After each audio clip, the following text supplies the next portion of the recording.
Hallo und herzlich willkommen zurück auf meinem Kanal Coma Art. Ich bin Markus Köttermann und heute geht es um eine statische Newton-Pendel-Animation. Statisch deswegen, weil wir die Werte festlegen und der Wert hier von der Kugel immer derselbe sein wird, wo er am Ende rauskommt. Und man das deswegen dann als eine Loop-Animation machen kann und das dann sagen kann, dass man immer wieder verlängert und es sozusagen theoretisch ewig laufen kann. Diese Animation ähm, ist relativ einfach zu machen. Ich denke, dass euch das gefallen wird und dann lasst uns einfach mal reinstarten und ja, los geht's. Als erstes entfernen wir wieder alles. So, entfernen und dann gehen wir mit 1 in die Front View, gehen dann noch einmal ein bisschen hoch, dann fügen wir einen Circle, einen Kreis hinzu, dann ändern wir den Radius auf 0,05. Okay, damit ist er ziemlich klein und dann gehen wir mit Tab in den Edit-Modus, sagen E für Extrude minus 15 und sagen noch auf der Z-Achse Enter. Damit haben wir hier auf der Z-Achse unsere Linie. Dann gehen wir wieder mit Tab in den Objektmodus, sagen R, Y um diese Linie 30 Grad, Enter, gehen mit 1 wieder in die Front View und sagen dann, gehen dann in den Edit-Modus, machen A für alles markieren, sagen dann GX 7,5, dann kommen wir unten hier genau mittig raus, dann machen wir Shift D, R, Y 60 minus, damit sind wir genau entgegengesetzt, sind wieder oben an der Ecke und sagen dann Gx minus na,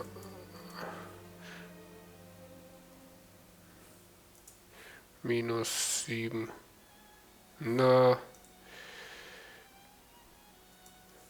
7,5. So, jetzt haben wir es. So, jetzt haben wir die beiden fertig. Das heißt, als nächstes wollen wir eine Icosphere haben, unten, die dann als Ball da dran kommt und dafür bleiben wir im Edit-Modus, damit das ein Objekt bleibt. Sagen dann Shift A, eine Icosphere und da möchte ich dann jetzt 4 Subdivisions und dann können wir die jetzt runterziehen, indem wir sagen GZ 14 minus, Enter und dann gucken wir mal. Jetzt haben wir unten einen kleinen Überschneidungspunkt, den wollen wir natürlich nicht haben. Dann machen wir minus 13,95. Gut, so sieht es für mich perfekt aus, das können wir lassen. Das heißt, jetzt haben wir den Ball gerade, also die Icosphere gerade auch markiert. Und das ist gut, wir sind hier gerade schon aufs Material. Wenn ihr dann noch nicht seid, könnt ihr da schnell hingehen. Und dann sagen wir neu, dann geben wir dem einfach nur einen Namen, sagen Ball für Ball, Enter.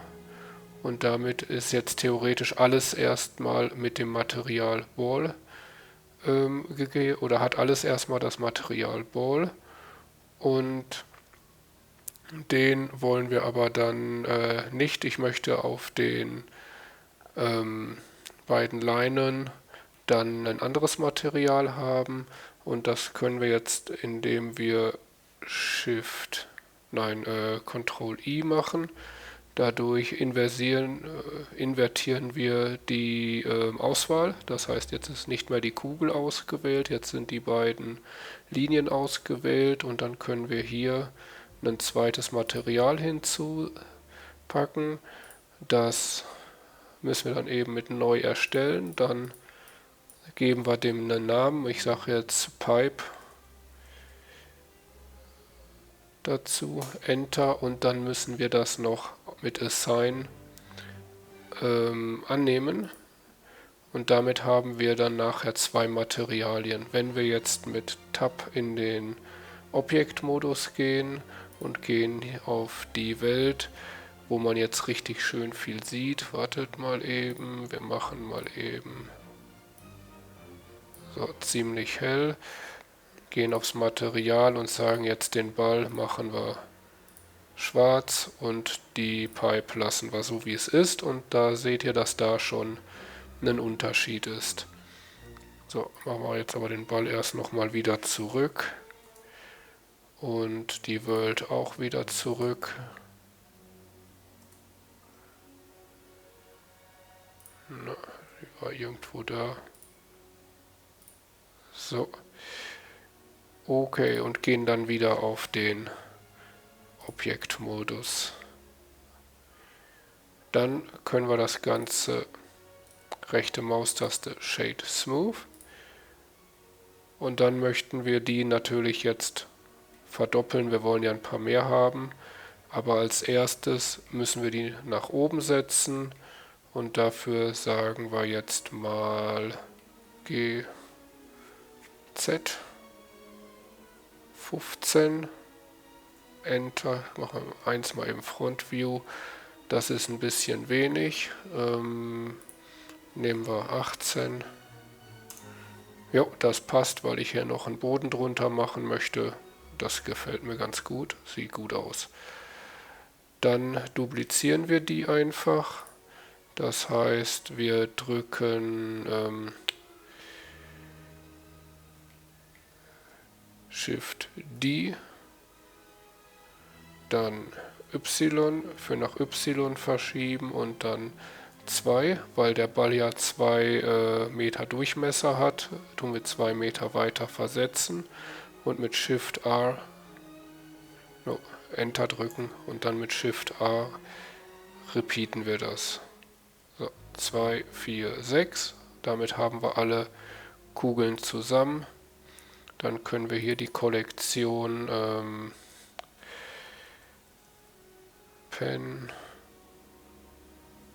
Pendulum nennen und dann machen wir eine neue Kollektion.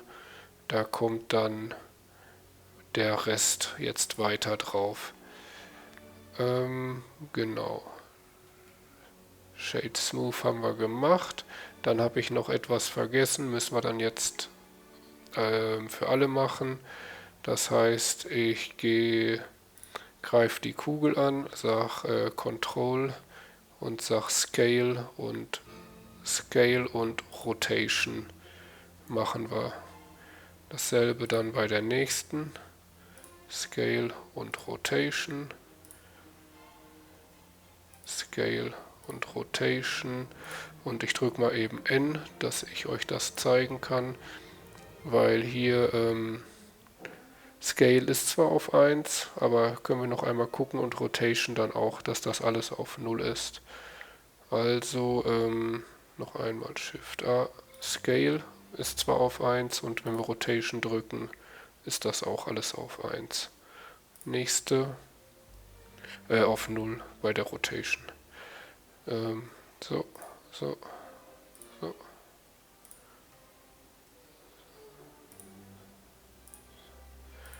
Okay, damit haben wir die jetzt quasi fertig. Der erste Teil ist geschehen, und wenn wir dann nachher hier auf der Kugel sind und machen mit R und X, und dann kann man die hier schön bewegen. Machen wir eben Escape als Beispiel. Und dann möchte ich einen Boden hinzufügen. Da mache ich einfach ein Cube, Mesh, ein Cube. Und den, ja, ich möchte den jetzt nicht nach allen Seiten vergrößern. Das können wir dann schön hier in der Ecke machen und sagen da jeweils 20. So, dann haben wir einen schönen kleinen Boden. Und wenn wir mit 7 in die Top View gehen, sehen wir, passt nicht ganz, also müssen wir Location Y, machen wir um 5, das müsste passen.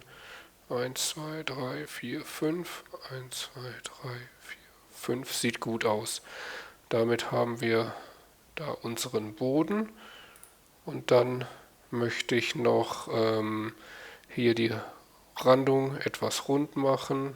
Dafür gehen wir in den Edit-Modus, gehen mit 3 hier oben in die Face Select, wählen die obere Platte an, Ctrl A, Scale, Rotation und dann nochmal mit Tab in den Edit-Modus, jetzt Bevel und jetzt haben wir eine schöne Kante und dann machen wir einfach ein bisschen vor und dann können wir gucken, wie weit möchte ich 0,5 haben. Das ist dann nämlich ein Viertel davon. Und Segments möchte ich 9 haben. So haben wir das relativ rund. Den Rest lasse ich so. Gehe ich in den Objektmodus und sage auch Shade Smooth. Damit sind dann hier die Kanten schön oder runder. Gut, damit haben wir den Boden auch erledigt. Jetzt ist er nur damit drin. Können wir Ground nennen. Oder ja, Ground. Und das nächste nennen wir dann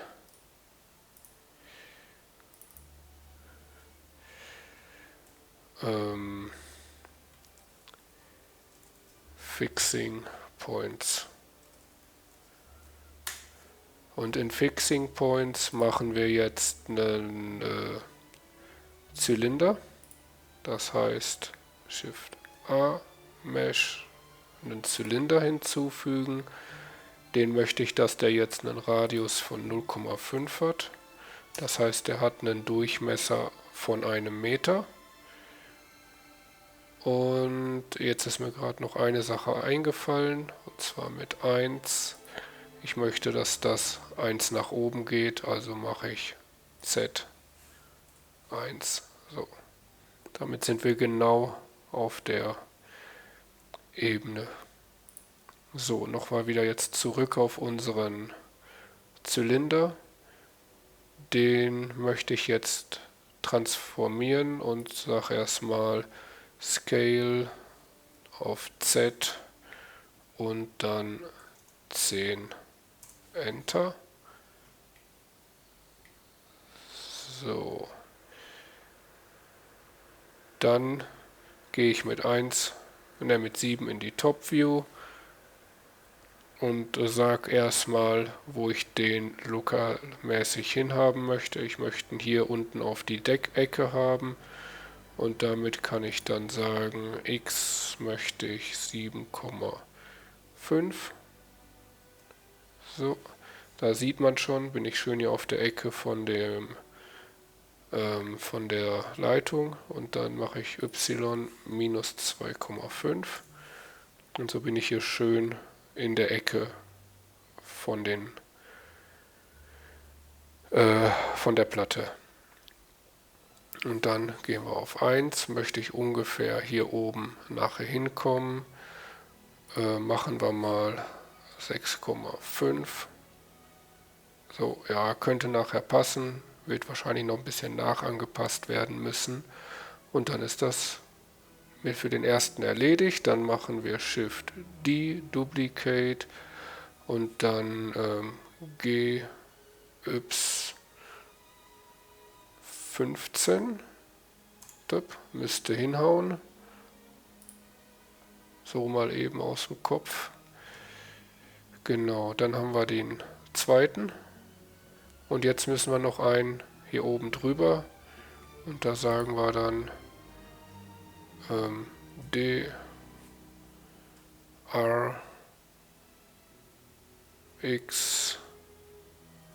90. Und damit haben wir den schön um 90 Grad gedreht. Und jetzt soll der hier oben positionstechnisch hin. Und dann schieben wir den mal eben. Machen wir mal 3 Side View. 1, 2, 3, 4, 5, 6, 7, 8, 9, 10, 11, 12, 13, 14, 15, 16, 17, 18. Also müsste Höhe Z was mit 18 sein. 18 Tipp. Ja, könnte ein bisschen höher, weil wir da noch nicht sind. Gucken wir mal, das wäre dann hier 18,5. Dann wären wir ungefähr hier. Das wäre ein bisschen zu viel, wenn ich jetzt 18,5 nehme. Da sieht man, dass das hier offen ist. Also nehmen wir 18,4. Ja, dann ist so eben ein bisschen da drin. Dann soll der genau mittig hier zwischen sein. Und da müsste passen 5 auf Y. Jupp, gut, schnell. Und dann müssen wir die Länge noch eben anpassen. Wo will ich ungefähr hin? Müsste Z-Länge 12 hinhauen. Ja. Und dann, weil möchte ich hier nachher einen schönen gleichen Bogen hinkriegen. Das heißt, der hier ist 0,1 tiefer. Und das heißt, jetzt müsste ich da 1 tiefer hinkommen und dann mache ich hier 6,9 und dasselbe hier auch. 0,9 Enter. So, und jetzt haben wir hier dasselbe Problem, zumindest mit dem Scale, sonst funktioniert nämlich unser Verbinden da gleich nicht. Deswegen müssen wir jetzt alle eben Scale, Scale, Scale. So.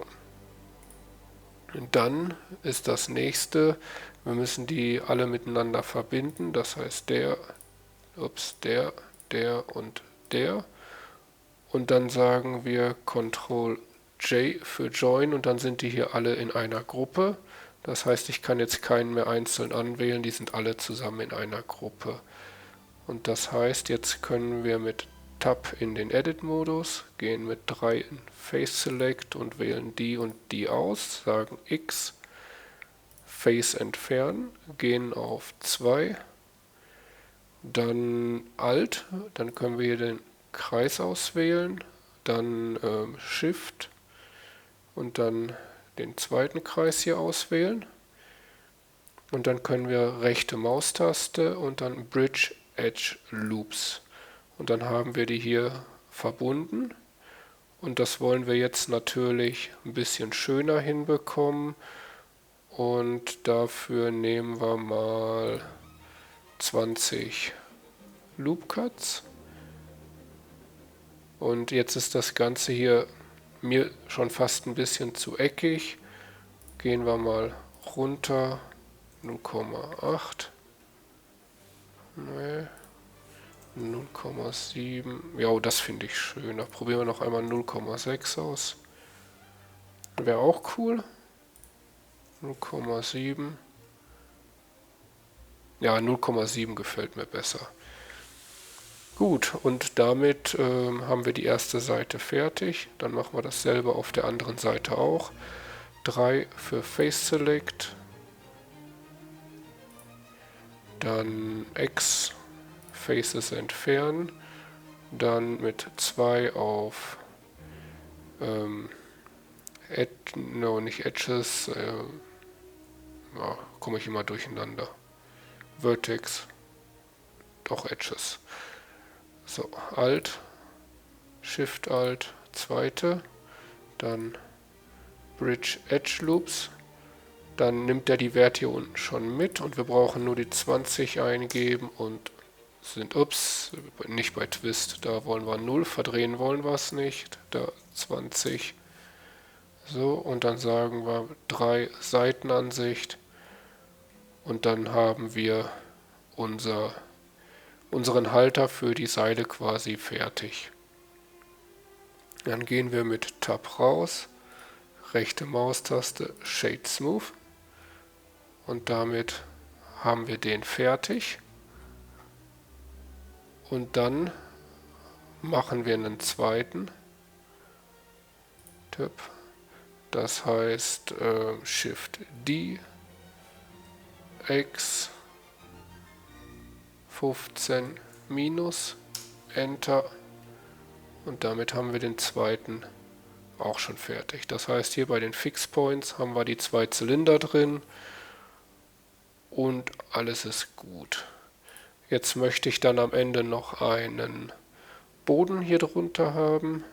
Machen wir mal eben 1 und dann gehen wir ein bisschen hoch und dann machen wir eine Chip A Mesh, eine Plane und die scalen wir jetzt einfach mal auf 120.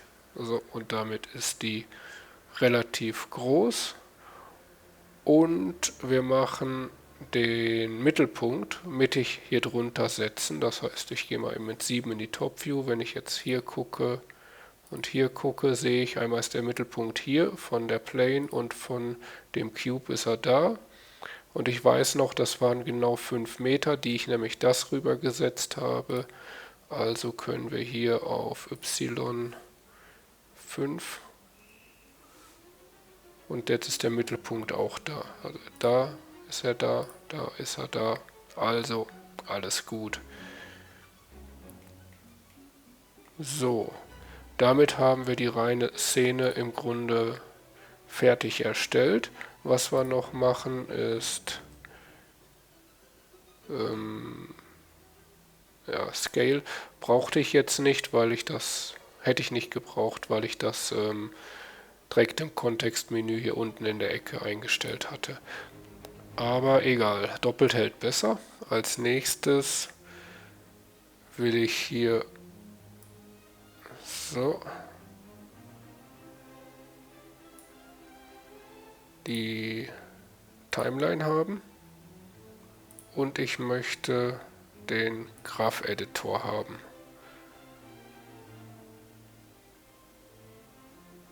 So, dann nehmen wir die erste Kugel. Jetzt können wir hier das Side-Panel gut benutzen und sagen, wir wissen, das war X, worum wir drehen möchten. Sagen wir minus 45 und damit ist die Kugel schon mal schön hochgedreht. Passt halt eben perfekt, weil wir direkt am Anfang mit dem Hin- und Hersetzen den Punkt hier oben mittig dazwischen haben und dann können wir bei 1 einen Keyframe setzen mit K und dann Rotation. So, dann kommt als nächstes ein Keyframe. Ich möchte das jetzt erst ein bisschen auseinandergezogen machen. Sagen wir bei 60. Da setze ich einen Keyframe für, der Ball soll wieder, oder die Kugel soll wieder da runter. Und da mache ich 0 und K Rotation. Jetzt sehen wir hier schon, dass hier eine Linie anfängt. Und dann soll natürlich an der gleichen Stelle der hier nachher hochgehen. Und deswegen machen wir jetzt erst hier auch K Rotation und 60 weiter. Bei 120 machen wir hier 45 rein und machen wieder K und dann Rotation.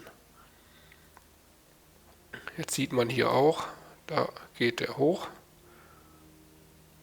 Und das war's dann. Und dann auf 180 nehmen wir denselben Ball, sagen wieder 0 und machen ein Keyframe für Rotation.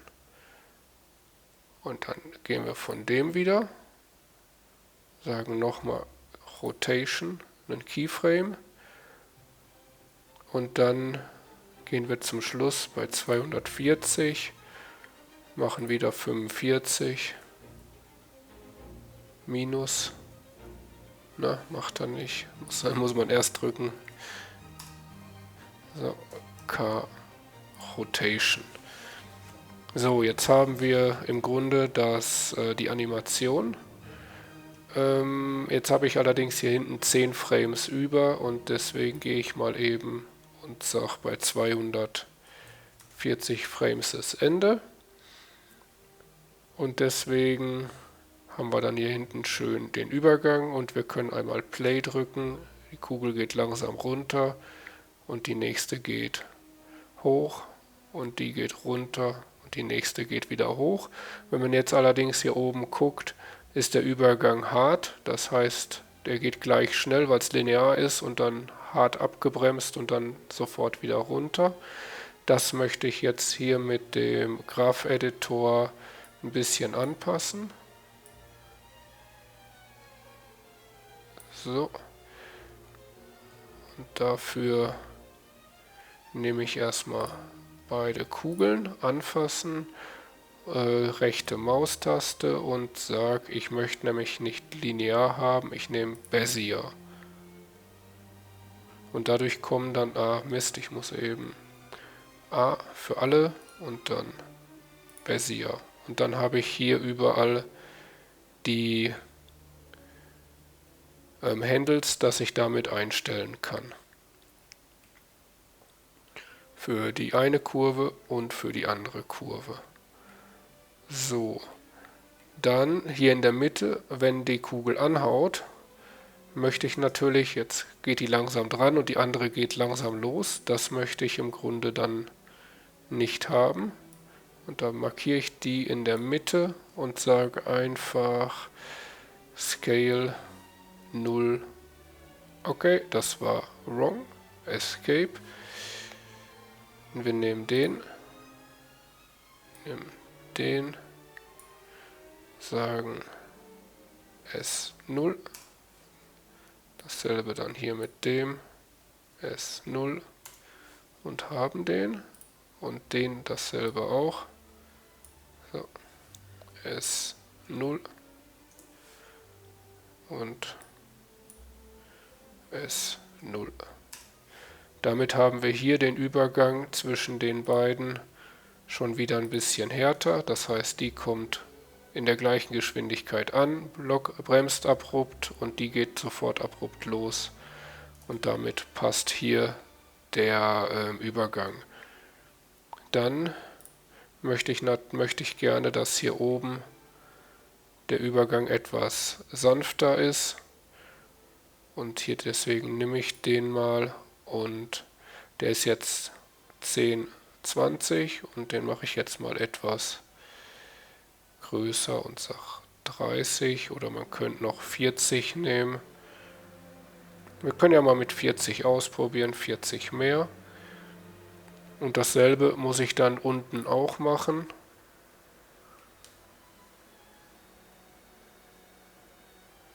So. Und dann machen wir Scale und gehen hier auch auf 40 mehr. Und hier muss man dran denken, dass man das auf beiden Seiten macht. Scale dann auch so ungefähr auf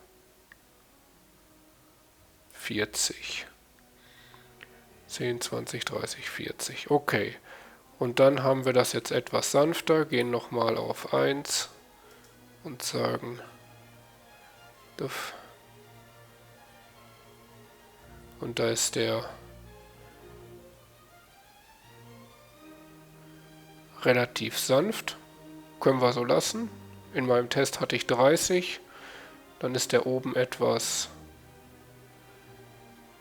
schneller, aber sieht so auch super aus. Also lassen wir das jetzt mal so. Und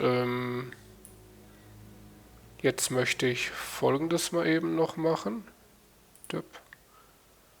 Ja, lassen wir, oder? Lassen wir das so. Ja, theoretisch für beide. Na, so können wir das machen. Das heißt, wir brauchen den nicht. Na, verdammt. Den X, den X, den X, den X. Weil wir brauchen nur die, jeweils die X-Achse.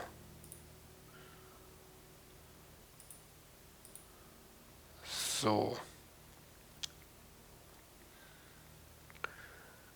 Dann möchte ich jetzt als nächstes etwas anpassen, und zwar die Einstellungen. Hier lasse ich es auf Cycles und die Einstellungen lasse ich auch mal so, wie ich es habe. Dann möchte ich hier 4K, weil ich es einfach gerne mache damit. Und jetzt, das ist mit meinem Sound im Hintergrund abhängig, damit was am Ende schön passt, mache ich das diesmal auf 120 Frames. Die Framerate, den Endframe setzen wir nachher zum Schluss. Und ich setze einen Speicherordner, und zwar den fertig. Dann speichere ich meine Datei auch mal eben. Save as.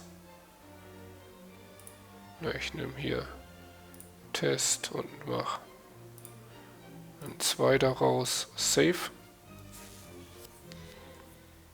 Und damit habe ich die Einstellungen fertig. Dann wechsle ich hier unten, weil den brauchen wir jetzt dann nicht mehr, wechsle ich hier unten auf den Videosequenzer. Nehme hier den Timecode raus und nutze dann und schiebe dann das Lied, was ich habe, oder den Hintergrundsound, den ich habe, rein.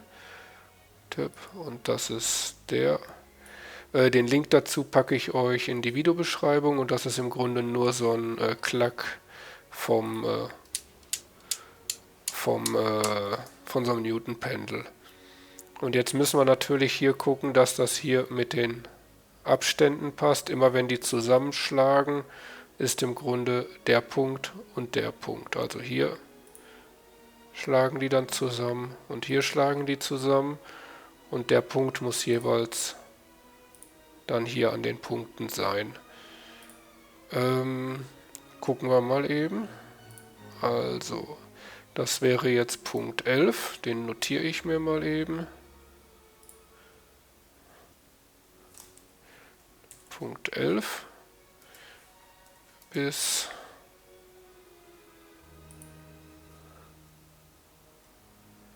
Punkt 57. 57. Nehmen wir die 57 minus 11, dann sind wir bei 46.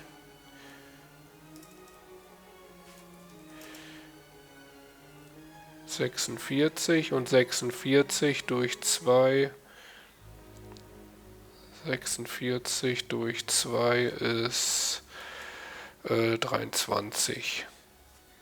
So, das heißt, von hier bis hier muss auf 23 Frames runtergebrochen werden. Das heißt, ich setze den jetzt erstmal auf den ersten Frame, nimm die alle und dann sage ich Scale und ziehe das da rüber, bis ich da ungefähr auf 23 bin, ne, 22. Das heißt, Scale nochmal einen weiter. So, das heißt, hier muss ich bei 23 sein. Hier sollte es 46 sein, das heißt, die nehme ich noch einmal. Einen rüber. So, 46 und 23 sollte dann 69 sein. Dip.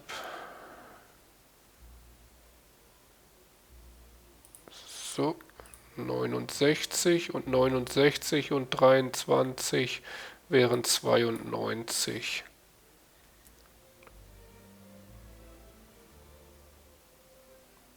So, 92.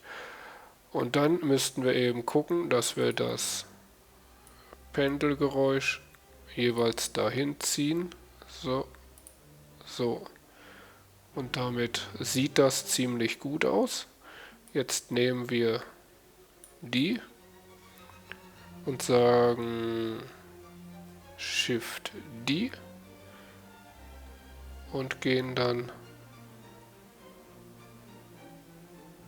ein bisschen weiter. Jetzt habe ich allerdings schlecht berechnet. 92 wären 115. Ne? 90, 100, 110, 115 müssten das dann sein. 112, 115.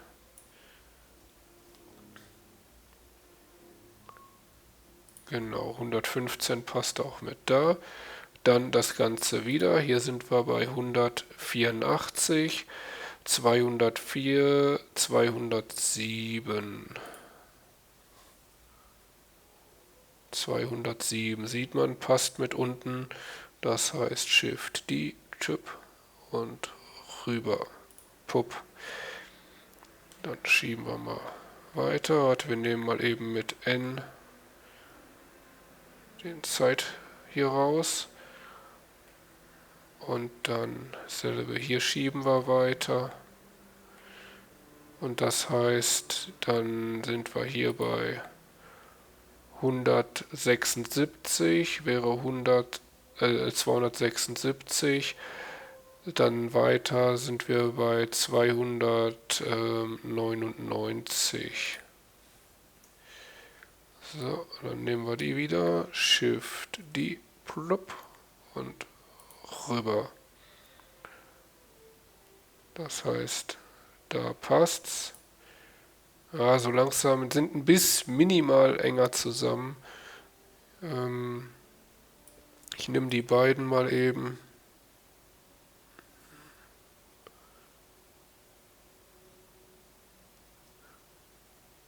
Ja, oder ich warte mal, ich mache noch einen und dann gucke ich mal, wie es aussieht.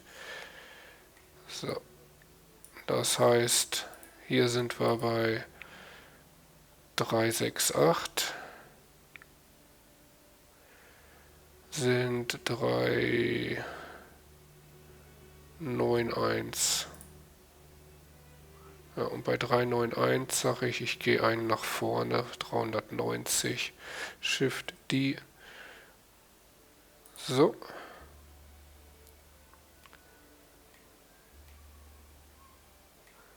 Und dann sind wir bei 5, sind 6, 7, 8, 2.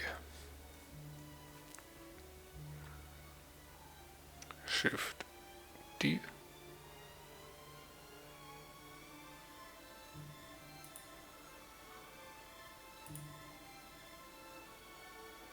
Ja, ziehe ich die auch alle.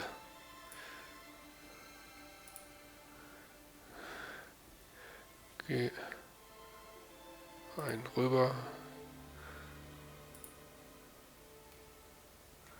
Und dann wäre nur noch einer. Das lasse ich dann auslaufen. So, das passt.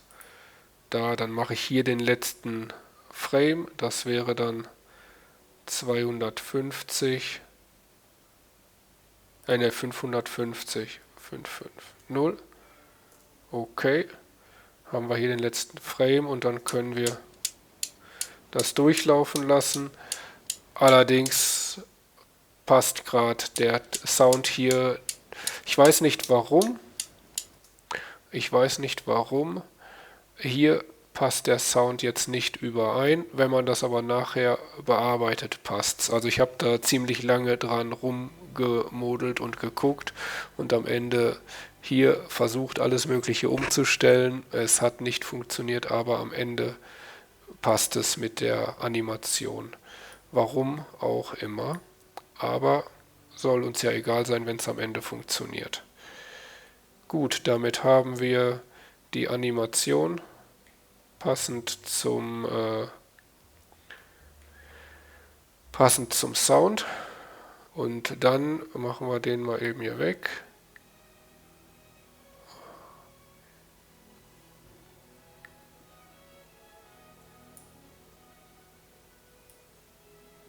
So.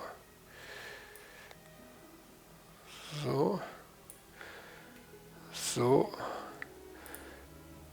Dann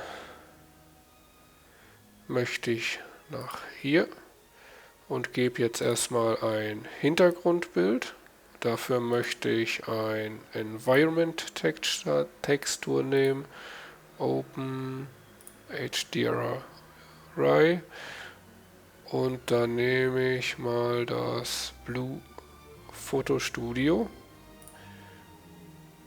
Open. Damit wir hier dementsprechend ein bisschen Licht haben. Und das hier wirkt dann quasi wie eine Tischplatte nachher. So. Dann möchte ich als erstes, gebe ich mal dem Boden hier ein Material. Da gehe ich dann hier aufs Material und mache was ganz Einfaches und sage dann Table. Und dem geben wir jetzt einfach mal ein Hex von AAAAAFF. Das ist ein leichtes, leichteres Grau. Da mache ich den Roughness, sag ich mal, auf 0,1 und dadurch spiegelt der ein bisschen die Fenster und so weiter und auch unser Newton-Pendel. Und damit wäre ich damit schon fertig. Dann kommt als nächstes hier unser Ground. Da möchte ich ein Material nehmen, was ich erstellt habe. Dafür gehe ich dann hier auf den Asset Browser. Das Material verlinke ich euch auch in der Videobeschreibung. Und gehe ich dann hier und ich nehme hier mein simples Holzmaterial. Das ziehe ich da drauf. Und wie man sieht, ist es jetzt gerade etwas fein, etwas eng zusammen. Und dann gehe ich auf den Shader Editor und ändere hier mal die Werte. Hier nehme ich 0,6, hier 0,1, hier auch 0,1. Und dann mache ich hier den Scale mal etwas tiefer.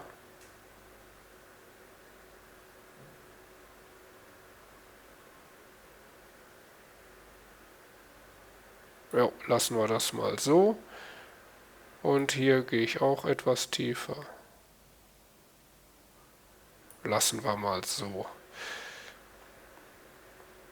Jo, damit haben wir das auch.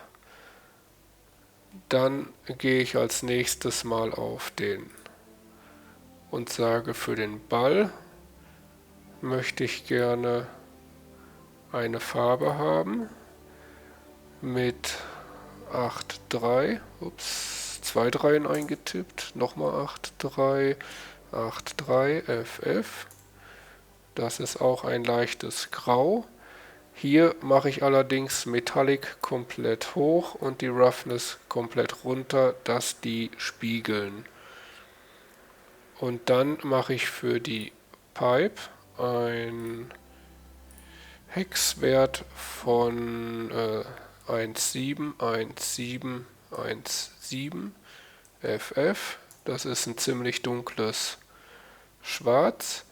Da möchte ich dann Metallic ein bisschen hoch, sagen wir mal so knapp 0,4. Ja, machen wir mal so. Und die Roughness gehen wir runter auf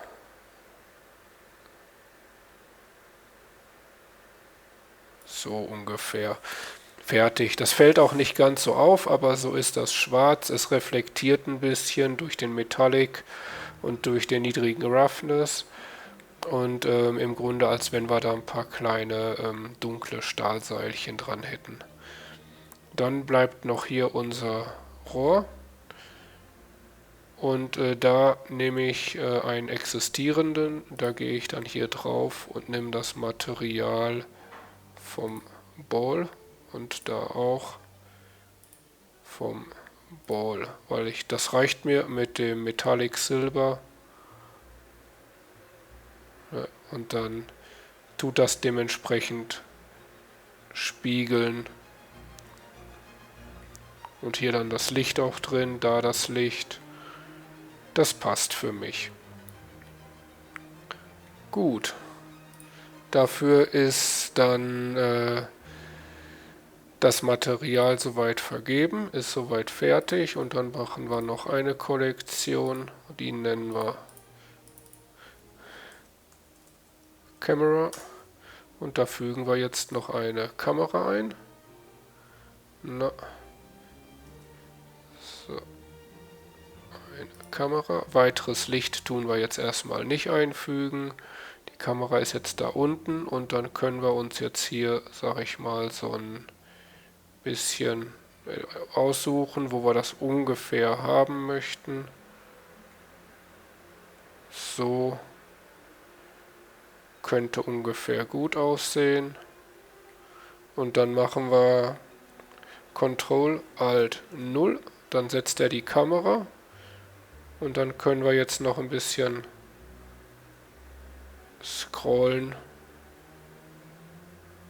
um das ein bisschen anzupassen.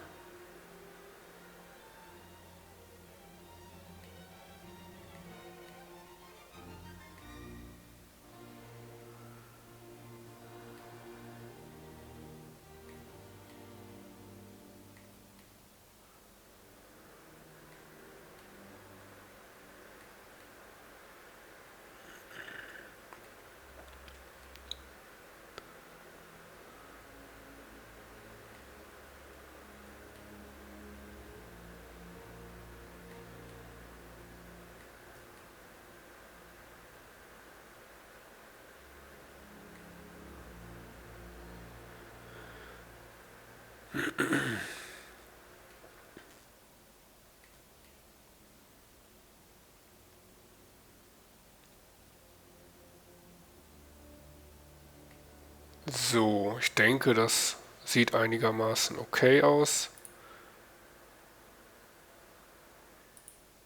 Jetzt möchte ich das noch ein bisschen näher haben. Finde ich okay. Passt mir. Jetzt mache ich einmal erst speichern. Save. Und dann mache ich einmal mit einem Proberender.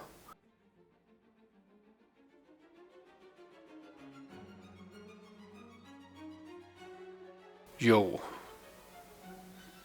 Ich denke, das ist gut. Das lasse ich jetzt so. Und dann machen wir mal alles rendern.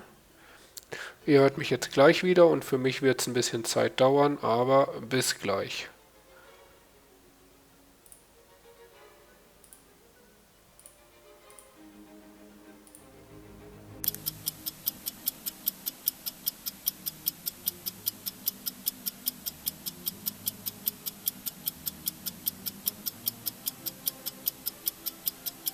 So, nun haben wir alle 550 Bilder gerendert. Das heißt, wir können das wieder schließen.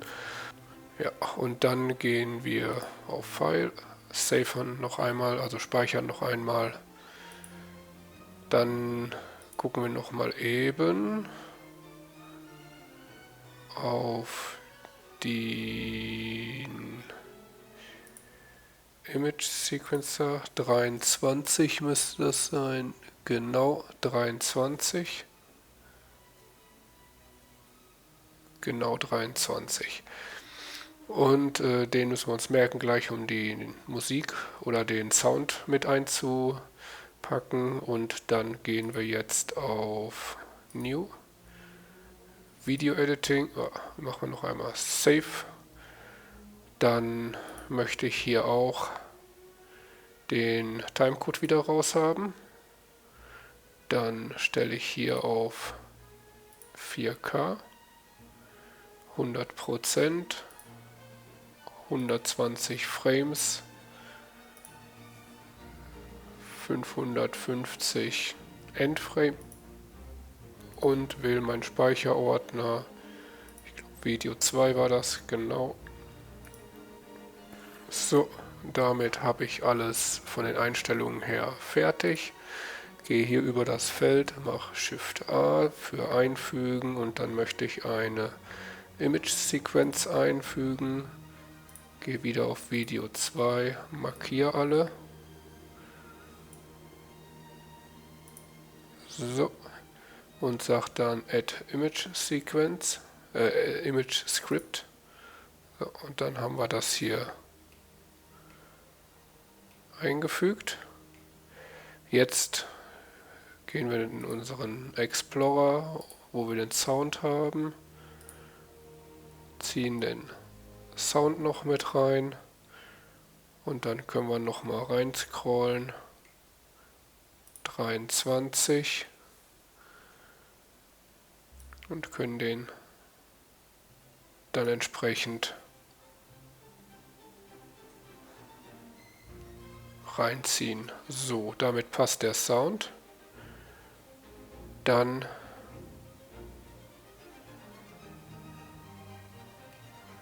alles, was hier hinten dann zu lang ist, wird automatisch angefügt, abgeschnitten, Entschuldigung, nicht angefügt, abgeschnitten. Und damit haben wir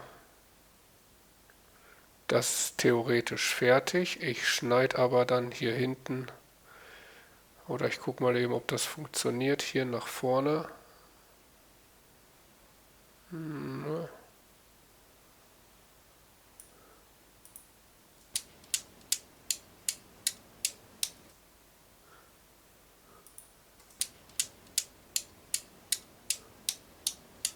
Und wie man sieht, passt der Sound dann ziemlich gut. Allerdings funktioniert das gerade, man hört, es ist so ein Rauschen im Hintergrund und das möchte ich gerne oder will ich hier vorne auch haben. Wenn ich jetzt sage, ich möchte eine Schleife machen und möchte da zwei hintereinander setzen, möchte ich das natürlich haben. Dann setze ich das mal so, damit wir das Rauschen kriegen und nehme den auch noch mal eben weg.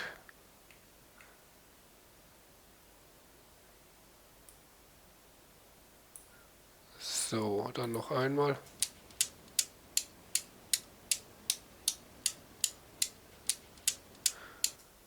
Ja.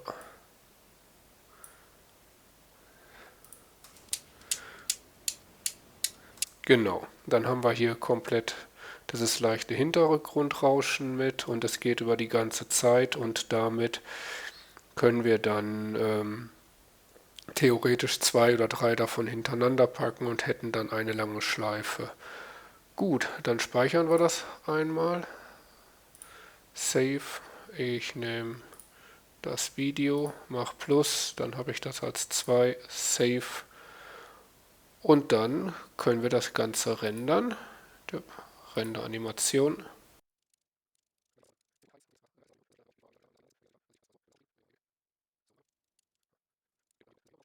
Da sind wir fertig mit dem Rendern der Animation. Und damit war es das auch mit dem heutigen Projekt. Gleich im Anschluss könnt ihr euch noch einmal das komplette oder die komplette Animation anschauen. Ich hoffe, es hat euch gefallen und lasst mir gerne ein Like da oder kommentiert was in die Kommentare und dann würde ich sagen, sehen wir uns beim nächsten Mal wieder. Bis dahin, alles Gute und tschüss.